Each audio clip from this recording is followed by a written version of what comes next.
टीनू और चिड़िया के घोंसले की कहानी। एक समय की बात है। टीनू नाम की लड़की थी जो स्कूल में दिए गए कार्यों में बड़ी रुचि रखती थी। इस साल टीनू के स्कूल में गर्मी की छुट्टियां पड़ने से पहले उसकी टीचर ने सभी को विभिन्न पक्षियों के चित्र दिखाकर चिड़िया पर निबंध लिखने के लिए कहा था। सभी बच्चों को स्कूल खुलते ही निबंध टीचर को दिखाना था। पक्षियों की रंग बिरंगी किताब टीनू को बहुत पसंद थी। जब टीचर ने बताया कि उन पर निबंध लिखना है और सबसे अच्छा लिखने वाले को इनाम में वह किताब मिलेगी, तो टीनू खुश हो गई।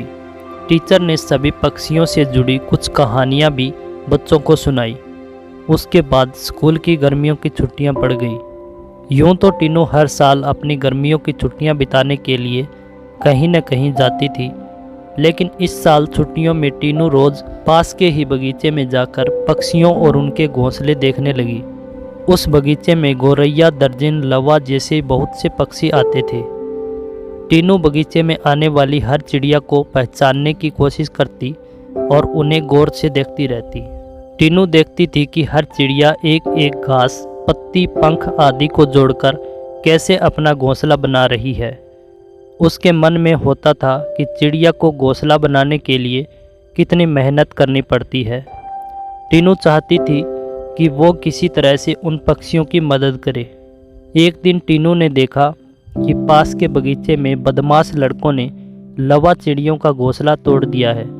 टीनू को यह देखकर बहुत दुख हुआ। उसने सोचा कि क्यों न मैं इनके लिए खुद एक दो घोंसले बना दूं, शायद ये इसका इस्तेमाल कर लेंगी।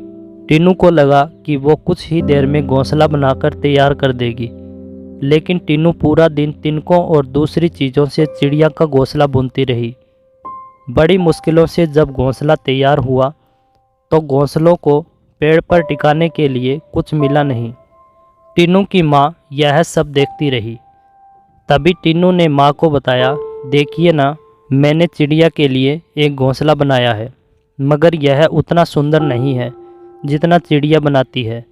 मैंने सोचा था आसानी से एक सुंदर घोंसला बन जाएगा, लेकिन ऐसा नहीं हुआ। यह घोंसला अंदर से काफ़ी कठोर बन गया है।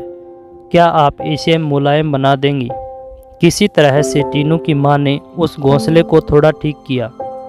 उसके बाद टीनू ने उस घोंसले को धागे की मदद से पेड़ पर टिका दिया। अब बगीचे में बैठकर टीनू लवा पक्षी के आने का इंतज़ार करने लगी। वो पक्षी बगीचे में आए तो, लेकिन टीनू द्वारा बनाया गया घोंसला उन्होंने इस्तेमाल नहीं किया। टीनू के साथ उसकी माँ भी बगीचे में आई थी। उसने टीनू को उदास देखकर कहा, तुम परेशान मत होना, अभी चिड़िया घोंसले पर आ जाएगी।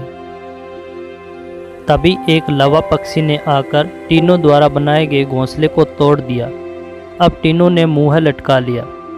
तब उसे उसकी माँ ने समझाया कि तुम्हें दुखी नहीं होना चाहिए। देखो, तुम्हारे द्वारा इस्तेमाल की गई चीज़ों से ही लवा पक्षी अपने लिए घोंसला बना रही हैं।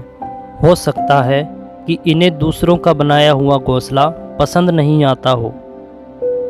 दुखी मन से टीनू ने कहा, माँ, मैं अपने स्कूल के निबंध में यह सब कुछ लिखूंगी। कुछ देर बाद टीनू ने कहा, माँ, आपने देखा कि लवा पक्षी अपना घर झाड़ियों में बना रहे हैं। जवाब में टीनू की माँ बोली, हाँ बेटा, मैंने सुना था कि लवा पक्षी अपना घोंसला किसी के घर के रोशनदान या पेड़ पर ही बनाते हैं। आज यह नई बात पता चली है। कुछ और दिनों बाद टीनू ने लवा पक्षियों के बारे में एक और बात जानी कि वो सीधे उड़कर अपने घोंसले में नहीं जाते। घोंसले से कुछ दूर ठहरकर इधर उधर कूदते हुए वो अपने घोंसले तक पहुंचते हैं, ताकि किसी को उनके घोंसले का पता न चले। थोड़े ही दिनों में स्कूल की गर्मियों की छुट्टियां खत्म हो गई। टीनू ने स्कूल जाकर लवा पक्षी के बारे में लिखा और निबंध प्रतियोगिता जीत ली। इनाम में मनपसंद चिड़ियों वाली किताब मिलने पर टीनू बहुत खुश हुई। प्रतियोगिता जीतने के बाद भी टीनू रोज़ चिड़ियों की चहचहाहट सुनने के लिए उस बगीचे में जाकर घंटों बैठती थी, मानो उसकी चिड़ियों के साथ दोस्ती हो गई थी।